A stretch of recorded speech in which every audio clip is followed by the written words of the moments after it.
You're listening to Star Jam on Club FM 94.3. Star jam തുടങ്ങുമ്പോൾ ഞാനൊരു സ്റ്റാറിന്റെ കഥ പറഞ്ഞു തുടങ്ങാം. സ്റ്റാർ ആകുന്നതിന് മുന്നേ സ്റ്റാമറിംഗ് ആയിരുന്നു ഈ പയ്യന്റെ പ്രശ്നം. ആരോടെങ്കിലും സംസാരിക്കുമ്പോൾ ഭയങ്കര വിക്കൽ.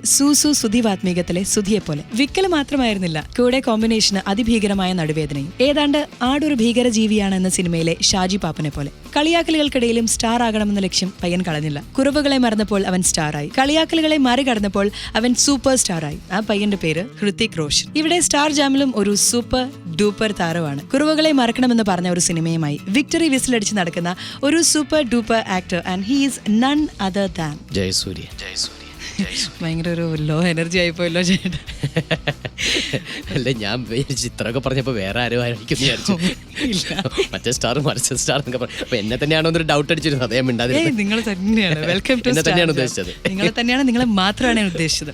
ഹൃതിക് റോഷൻ ഇഷ്ടമാണോ? തീർച്ചയായിട്ടും. അദ്ദേഹത്തിന്റെ ഈ ബാക്ക്ഗ്രൗണ്ട് കേട്ടിട്ടുണ്ടല്ലോ. കേട്ടിട്ടുണ്ട്. സുധി വാത്മീകം ഹിറ്റാണ്. പ്രൊഡ്യൂസർ പ്ലസ് നായകനായിരുന്നു ജയസൂര്യ അതിൽ. നാദിർ ഷാ ഇവിടെ വന്നപ്പോൾ പറഞ്ഞു, സിനിമ ഇറങ്ങുന്ന ദിവസം ഞാൻ പ്രഷറിന്റെ ഗുളിക മേടിച്ചിട്ട് പുട്ടുണ്ടാക്കി കഴിച്ചാലോ എന്നൊരു വിചാരിച്ചായിരുന്നു. എനിക്ക് അത്ര ടെൻഷനായിരുന്നു എന്ന്. നമ്മുടെ അവസ്ഥ എങ്ങനെയായിരുന്നു? എന്നെ സംബന്ധിച്ച് ഈ സിനിമ വളരെ ചലഞ്ചിങ് ആയിട്ടുള്ള ഒരു ക്യാരക്ടറാണ്. ഇത് എങ്ങനെയായിരിക്കും ജനങ്ങൾ സ്വീകരിക്കാൻ പോവുക, എൻ്റെ പെർഫോമൻസിനെ കുറിച്ച് ജനങ്ങൾ എന്ത് പറയും. ഇന്ത്യൻ സിനിമയിൽ തന്നെ ആദ്യമായിട്ടാണ് ഒരു വിക്കായിട്ടുള്ള ഒരു നായകൻ വരുന്നത്. അത് ജനങ്ങൾ ഏത് തരത്തിൽ അക്സെപ്റ്റ് ചെയ്യും, അതിനെക്കുറിച്ചുള്ള ടെൻഷൻ ഉണ്ടായിരുന്നുള്ളൂ. പക്ഷെ അതുപോലെ തന്നെ സിനിമയും നന്നാവണം അല്ലേ? കാരണം സിനിമ നന്നാവുമ്പോഴേ ആ ക്യാരക്ടർ ജനങ്ങളുടെ മനസ്സിലുണ്ടാവുള്ളൂ, ആ സിനിമ കാണാൻ ആളുകൾ പോകുള്ളൂ. തീർച്ചയായിട്ടും. പക്ഷേ ഫസ്റ്റ് ഡേ തന്നെ ഞാൻ വളരെ ഹാപ്പിയായി. കാരണം ഞാൻ കൊണ്ട് ഞാൻ FB തന്നെ ഞാനൊരു ഭൂട്ടാൻ ബമ്പറിന്റെ കഥ വന്നിട്ടുണ്ടായിരുന്നു.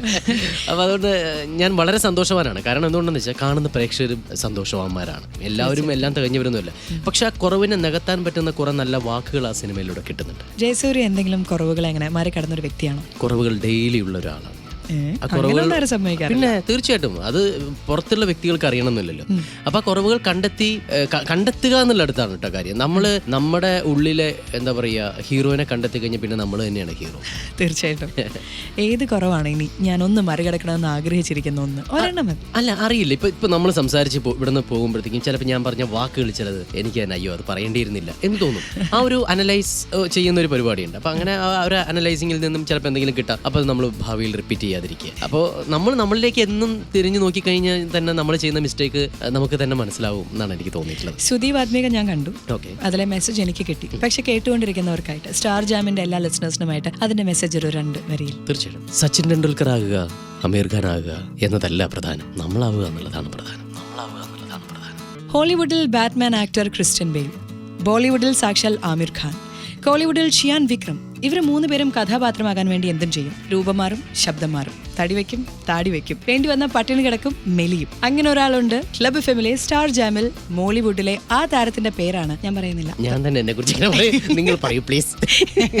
കഥാപാത്രമാകാൻ വേണ്ടി മസിൽ വെക്കുന്ന, മനസ്സ് വെക്കുന്ന ഒരാൾ ജയസൂര്യയാണ് എന്റെ കൂടെ ഉള്ളത്. താങ്കൾ പേരൊന്നും പറയത്തില്ല, ഞാൻ തന്നെ എക്സ്പ്ലെയിൻ ചെയ്യണം അല്ലേ? അങ്ങനെയല്ല, എന്തൊരു പോറാത്.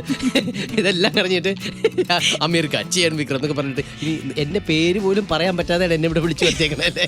അങ്ങനെ അദ്ദേഹത്തിന്റെ ഈ നർമ്മഭാവം ഒട്ടും കളഞ്ഞിട്ടില്ലായിരുന്നു. ഏത് നിമിഷവും ഞാൻ തിരികെ അടിമേടിക്കാൻ തയ്യാറായിരിക്കണം എന്നുള്ള ഓർമ്മയിൽ മുന്നോട്ട് പോവാണ്. കഥാപാത്രമാകാനായിട്ട് ഇനി എന്തൊക്കെ ചെയ്യും? കഥാപാത്രമാകാനായിട്ട് എന്തും ചെയ്യും. എന്തും. അപ്പോൾ തിക്കരിക്ക് വേണ്ടിയിട്ട് 10 കിലോ കുറച്ചു, 13 കിലോ കുറച്ചു. എന്റെ ഈശ്വര. ഏറ്റവും കൂടുതൽ കഷ്ടപ്പെട്ടത് ഏത് ക്യാരക്ടർ ആകാൻ വേണ്ടിയിട്ടായിരുന്നു? ഇല്ല, എല്ലാ കഥാപാത്രം ചെയ്യാനും അതിനെ കഷ്ടപ്പാടായിട്ട് ഞാൻ കാണാറില്ല. ആ ഒരു കഥാപാത്രം ആവശ്യപ്പെടുന്ന രീതിയിലേക്ക് ഞാൻ എൻ്റെ രൂപമാറ്റങ്ങൾ ഞാൻ കൊണ്ടുവരാറുണ്ട്. അതിൽ ഞാൻ എൻജോയ് ചെയ്യാറേ ഉള്ളൂ. ഞാൻ അതിനൊരു കഷ്ടപ്പാടായിട്ട് ഇതുവരെ കണ്ടിട്ടില്ല. ഞാൻ വീണ് പോയിരിക്കുന്നു. എത്ര മണിക്കൂർ ശരിക്കും ഏറ്റവും കൂടുതൽ മേക്കപ്പ് ചെയ്ത് ഇരിക്കേണ്ട വന്നിട്ടുണ്ട് ഒരു ക്യാരക്ടറിന് വേണ്ടി? എനിക്ക് തോന്നുന്നു അത് ശങ്കരനും മോഹനും എന്ന് പറയുന്ന സിനിമയിൽ ഒരു ഡബിൾ റോള് ചെയ്തിട്ടുണ്ട്. അതിനാണ് കുറച്ചധികം സമയം എടുത്തിട്ടുള്ളത്. ഞാൻ അങ്ങനെ സാധാരണഗതിയിൽ അങ്ങനെ വലിയ മേക്കപ്പ് ഇടുന്ന ഒരാളൊന്നുമല്ല. ഒരു കഥാപാത്രത്തിനനുസരിച്ച്. പക്ഷെ കൂടുതൽ ടൈം എടുത്തിട്ടുള്ളത് ആ സിനിമയ്ക്ക് വേണ്ടിയിട്ടാണ്. നമ്മൾ ജന്മനാല സുന്ദരനാണല്ലോ. സുന്ദരനായിട്ടുള്ള സിനിമകളല്ലല്ലോ ഞാൻ ചെയ്യുന്നത്. അപ്പത്തിക്കരിയിൽ എന്ത് ഭയങ്കര സുന്ദരനായിരുന്നു. ഇങ്ങനെ ട്രാൻസ്ഫോർമേഷൻ നടത്താനായിട്ട് എല്ലാവർക്കും ഓരോ മോട്ടിവേഷൻ കാണും. ജയസൂര്യയുടെ ആ മോട്ടിവേഷൻ എന്താണ്? ഇന്നലത്തെ എൻ്റെ തെറ്റുകളാണ് എൻ്റെ മോട്ടിവേഷൻ. എന്ത് ഡയറ്റ് പ്ലാൻസ് ആണ് ഇപ്പോൾ പരിശീലിച്ചുകൊണ്ടിരിക്കുന്നത്, ഫോളോ ചെയ്യുന്നത്? Because you have changed completely. വളരെയധികം മെലിഞ്ഞിട്ടുണ്ട്, ശരീരം ഒതുക്കിയിട്ടുണ്ട്. ഇതിന് പിന്നെ രഹസ്യം എന്താണ്? ഒന്നുമില്ല. അത് ഈ പറഞ്ഞതുപോലെ ഒരു സിനിമയ്ക്ക് വേണ്ടിയിട്ട് ഓരോ കഥാപാത്രം ആവശ്യപ്പെടുന്ന ഒരു ഭാവ വ്യത്യാസങ്ങളുണ്ട്. അപ്പൊ അതിലേക്ക് വരിക എന്നുള്ളതാണ്. ഈ രൂപമായിരിക്കില്ല എന്നെ ചിലപ്പോൾ അടുത്ത മാസം കാണുമ്പോഴത്തേക്ക്, അടുത്ത മാസം അടുത്ത കഥാപാത്രം ചെയ്യുമ്പോൾ ആ രീതിയിലേക്കുള്ള ഒരു ട്രാൻസ്ഫോർമേഷൻ ഞാൻ കൊണ്ടുവരാൻ ശ്രമിക്കാറുണ്ട്. ശരിക്കും ഒരുപാട് മാറ്റങ്ങൾ ശരീരത്തിന് വരുത്തുന്ന ഒരു പരിപാടിയാണ്. അത്ര ആരോഗ്യകരമായ പരിപാടിയൊന്നും അല്ല. തട്ടിപ്പൊടി സിനിമയ്ക്ക് വേണ്ടിയിട്ടില്ല. ഇല്ല വീട്ടിലേ ചേച്ചി ഒന്നും പറയത്തില്ല. ഇല്ല, അവൾക്ക് മനസ്സിലായി പറഞ്ഞിട്ട് കാര്യമില്ല. പിന്നെ ഞാൻ കൂടുതൽ പറഞ്ഞാൽ അവളും പട്ടിണി കിടക്കും എന്നുള്ള കാര്യം അവൾക്ക് അറിയാവുന്നതുകൊണ്ട് മിണ്ടില്ല. ഒരിക്കലുമില്ല. ദേജാവു ഉള്ളിടത്തോളം കാലം ചേച്ചി പട്ടിണി കിടക്കാൻ പോകുന്നില്ല. വെടിയുണ്ടകൾ ചീറിപ്പാഞ്ഞു വരുന്ന സമയത്ത് ജയസൂര്യ എന്ത് ചെയ്യും? മാറിപ്പോവുള്ളൂ. കൊള്ളാൻ നിൽക്കത്തില്ലേ? എന്ത് കാര്യത്തിന്? കുറച്ച് നാളും കൂടി ജീവിക്കണം എന്ന് ആഗ്രഹമുണ്ട്. ക്ലബ് എഫ്എമ്മിലെ സ്റ്റാർ ജാമിൽ AK-47 ഇവിടെ പക്ഷെ വെടിയുണ്ടകൾ മാറി രക്ഷപ്പെടാൻ സമ്മതിക്കത്തില്ല. നിന്ന് കൊള്ളലേ പറ്റത്തുള്ളൂ.